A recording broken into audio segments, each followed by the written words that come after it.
Capek lu tuh gak sih? Ini ketek gue mulai basah nih. Bahu.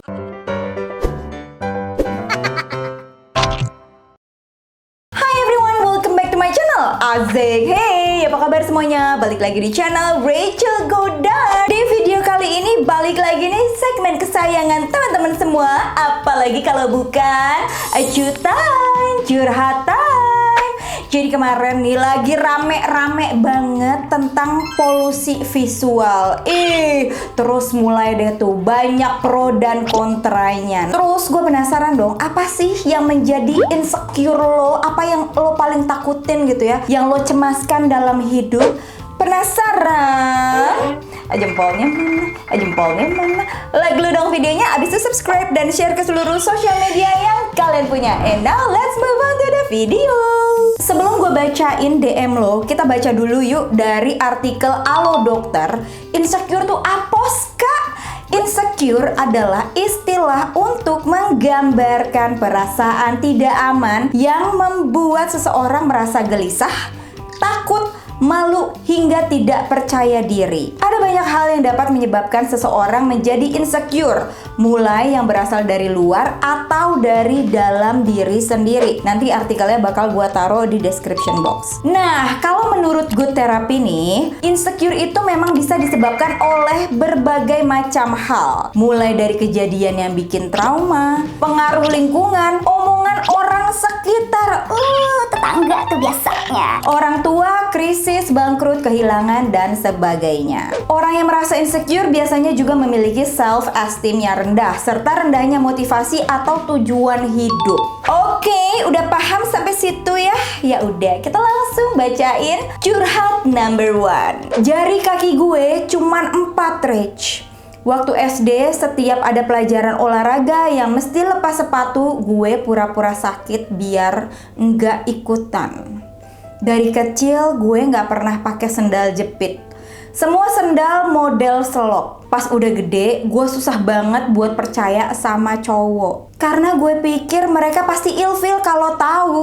Kalau pacaran tunggu sekitar 6 bulanan. Sampai bener-bener kenal satu sama lain. Gak jaim-jaiman gue baru berani jujur soal kondisi fisik gue. Sampai sekarang gue belum tahu gimana caranya pede dengan kondisi ini. I hate my boobs.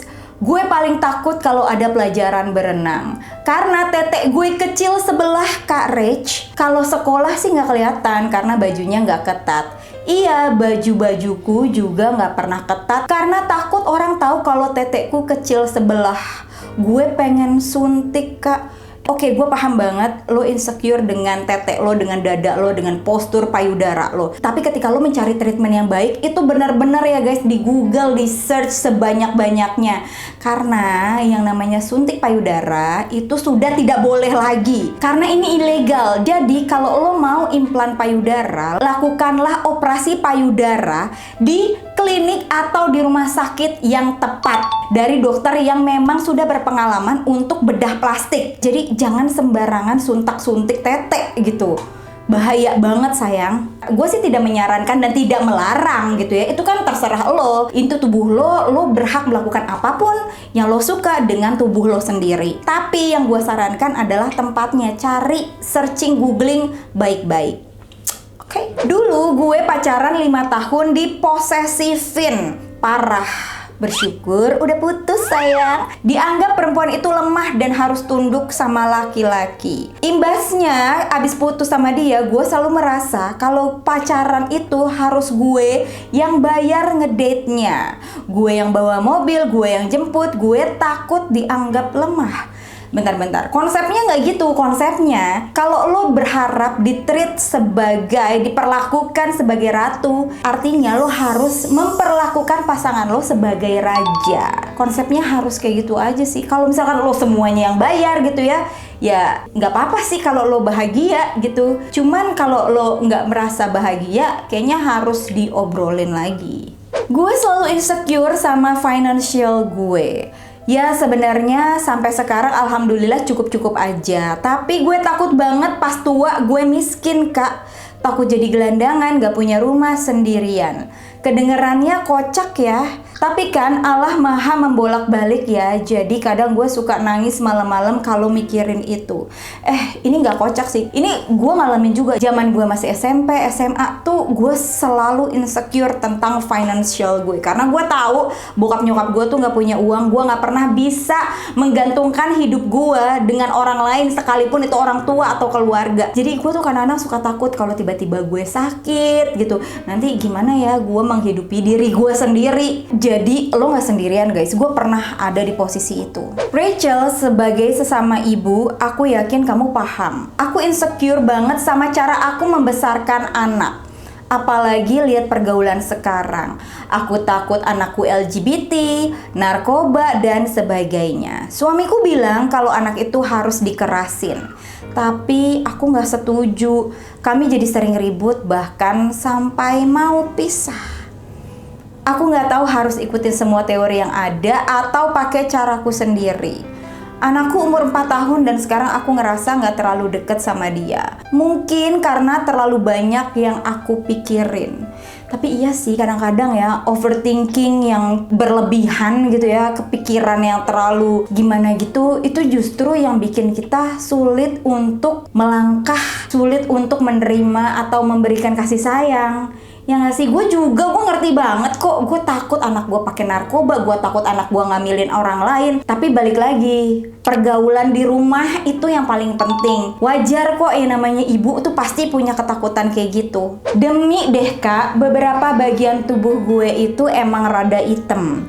Tapi gue pede-pede aja karena ternyata ada juga influencer yang gak malu kalau mereka warna kulitnya gak rata, jerawatan, dan lain-lain. Tapi jujur, sejak kasus insecure itu kemarin, pertahanan gue emang lumayan runtuh. Gue jadi selalu pakai baju tangan panjang, celana panjang. Gue jadi mikir apa semua orang itu sebenarnya jijik sama kekurangan orang lain. Apa mungkin yang positive vibes itu cuma pura-pura aja biar jaga image? Aduh, jujur sedih ya. Apa yang terjadi kemarin yang diucapin sama salah satu selebgram itu membuat hancur beberapa orang sampai nggak sepercaya diri itu. Sebenarnya gue tuh mengerti maksud di selebgram itu. Jadi kalau misalkan nih lo punya teman atau lo punya saudara yang keteknya hitam, yang gendut, yang apa segala macam, itu lo harus tegur gitu ya. Harus dibikin kurus, harus dipakein skincare. Tapi kan nggak semudah itu, Maimunah. Jadi ada orang-orang ya yang udah pakai skincare berlapis-lapis, udah diet mati-matian, udah ke gym, udah ke dokter segala macam, tapi masih aja badannya itu susah banget kurusnya.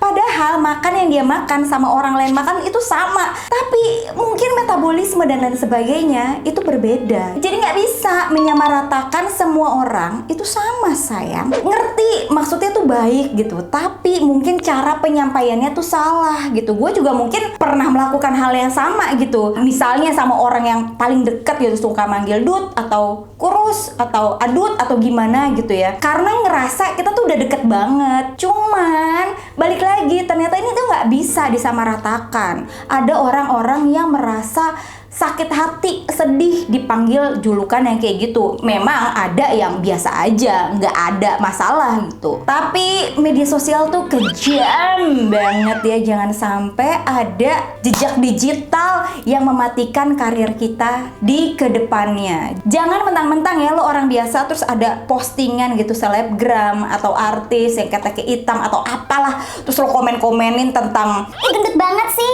ampun gak cocok dia pakai baju itu. pokoknya hate komen yang benar-benar menyakitkan. Hati-hati sayangku, Google itu tidak pernah bohong. Ini lo lakuin mungkin pas lagi SMP, SMA, tapi nanti ketika lo udah kerja, lo pengen jadi psikolog, lo pengen jadi manajer, HRD lo nge-search nih nama lo di Google, keluar komen-komen jahat lo.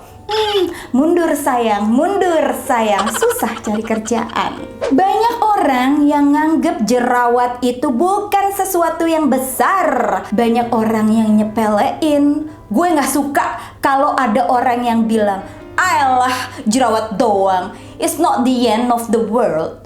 Tai lah yang bilang begitu. Ini gue bacain. Namaste. Gue pejuang jerawat. Nggak usah lo nyuruh-nyuruh pakai skincare. Semua skincare udah gue coba sampai ke dokter pun. Gue bersyukur mata gue rada buram. Oke, makanya gue kalau di depan kaca males pakai kacamata. Karena jerawat gue jelas banget kelihatan. Gue capek anjir.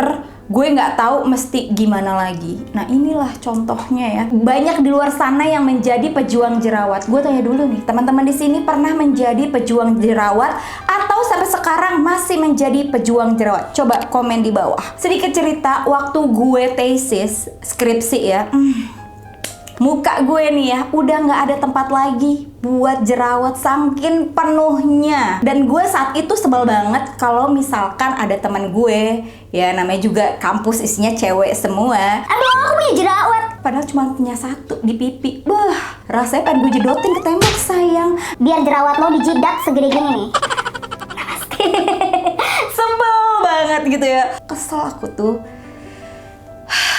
Namaste. Capek banget diomongin sama keluarga pacar kayak gini. Percuma cantik nggak bisa masak, sedangkan semua ipar pacar gue ibu rumah tangga yang jago masak, urus anak juga bisa. Aduh sayang, gue masih bingung nih kalau ada prinsip yang bilang perempuan itu harus bisa masak. Sedangkan menurut gue ya, yang namanya masak itu adalah skill untuk bertahan hidup sayang. Jadi bukan cewek saja yang harus bisa masak, cowok pun juga harus bisa masak demi bertahan hidup. Cuma masalahnya gini ya, kalau yang ngomongin gitu ya calon mertua ya kan, Pengen dilawan tapi ya nggak enak ya. Tapi asa ini rasanya ingin mematuk gitu ya. coba jawab gini. Nggak apa-apa tante, aku nggak bisa masak, tapi aku bisa kerja. Kalau nanti aku kerja, aku bakal punya ART yang masakin buat aku.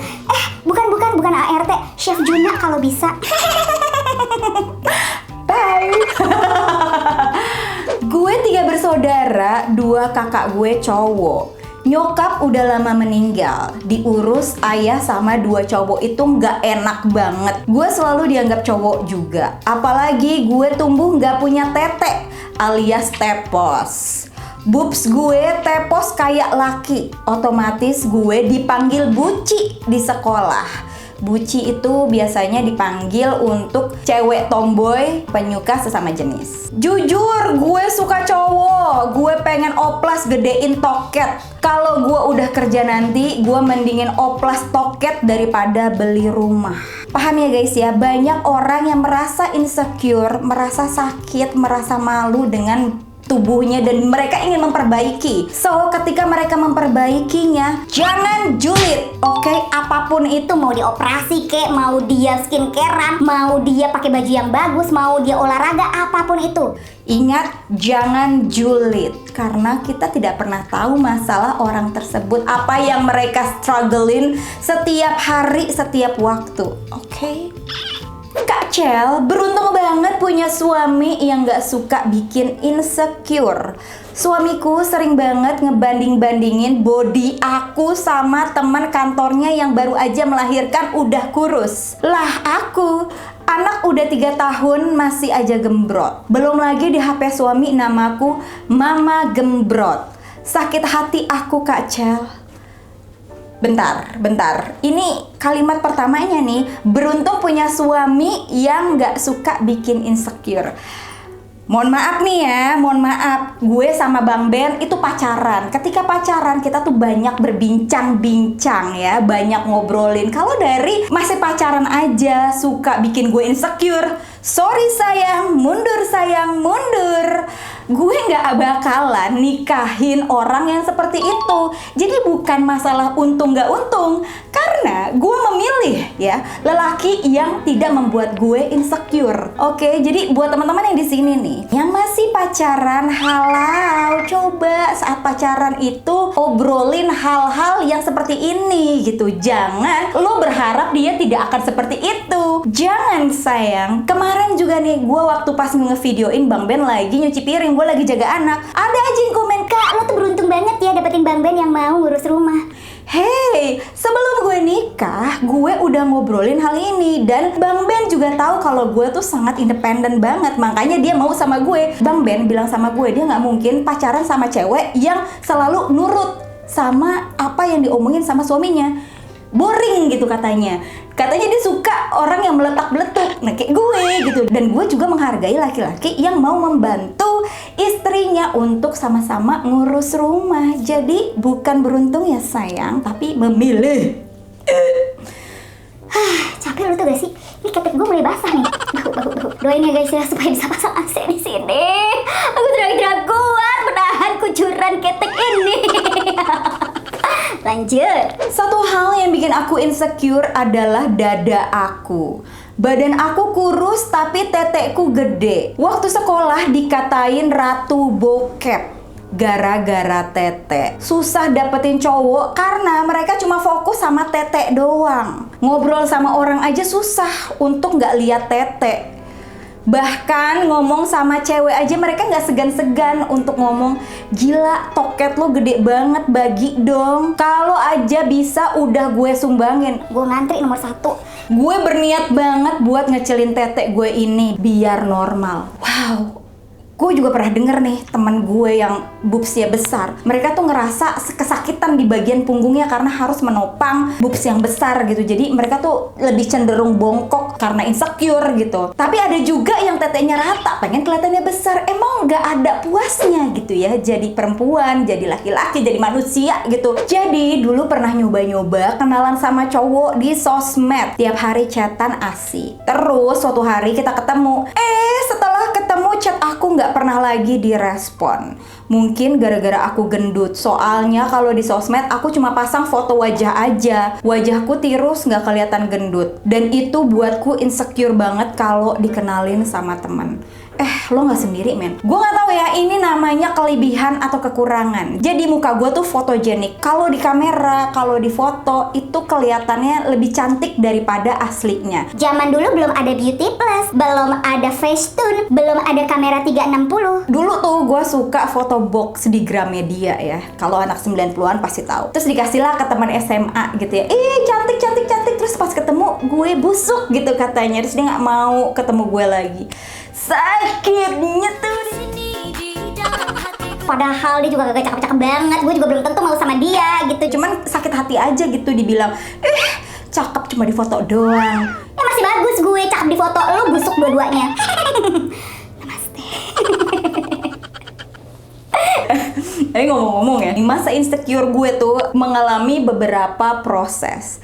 Dimana gue waktu SMP, ya lo tahu ya, muka gue jauh dari standar kecantikan gitu. Kulit gue gelap, muka gue juga pas-pasan, terus gue juga miskin. Orang mah ya kalau abis mandi gitu pada pakai body butter. Zaman dulu kagak bisa sayang, gue pakai autan ya, biar kagak digigitin nyamuk gitu.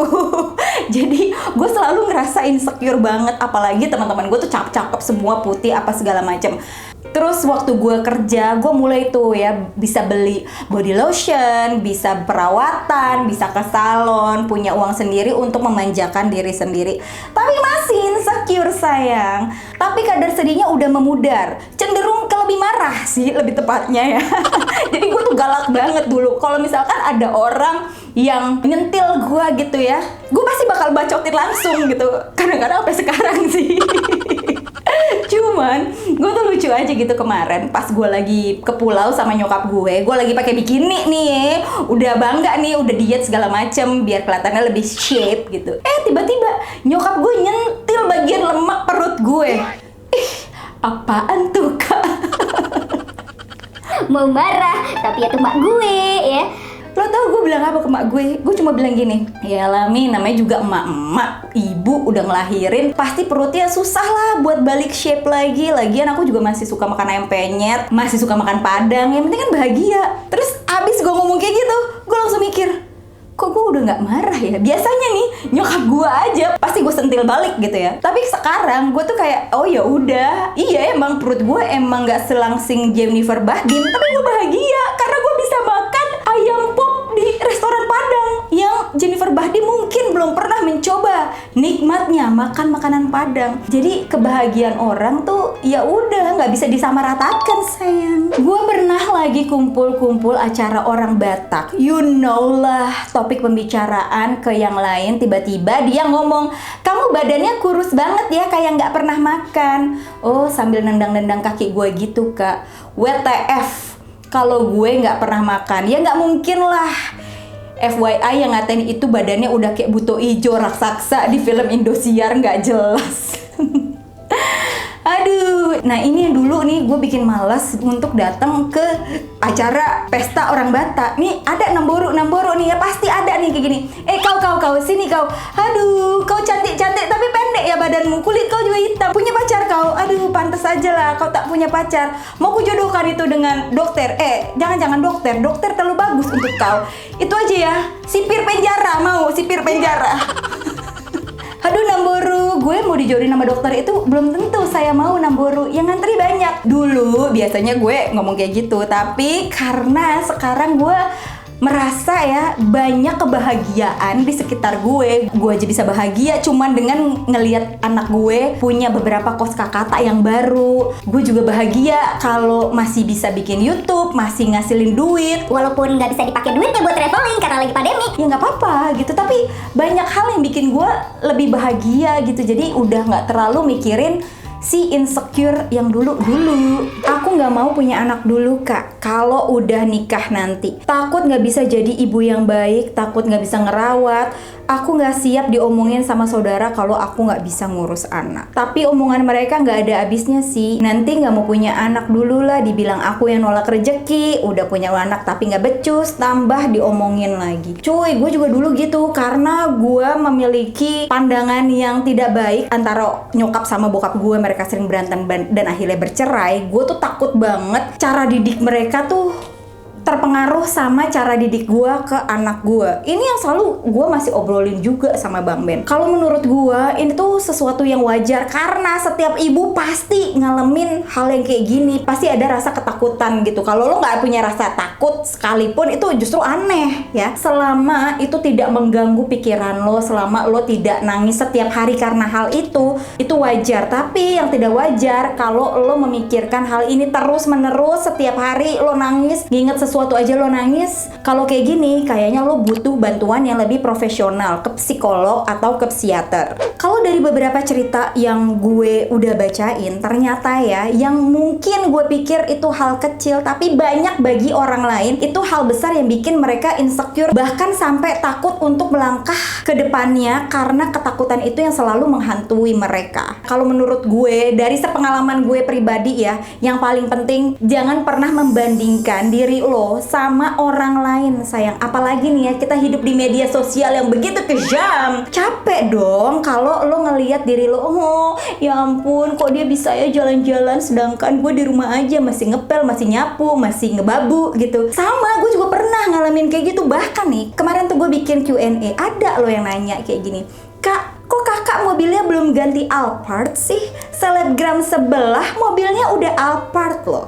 Kalau pertanyaan itu muncul di 10 tahun yang lalu ya, saat gue masih meletup-meletup, wah gue pasti besok gue beli tuh Alphard. Tapi sekarang gue bisa bilang, ya karena gue belum mampu sayang. Ya kalau mereka mampu ya it's okay. Kalau gue belum mampu ya nggak apa-apa dong.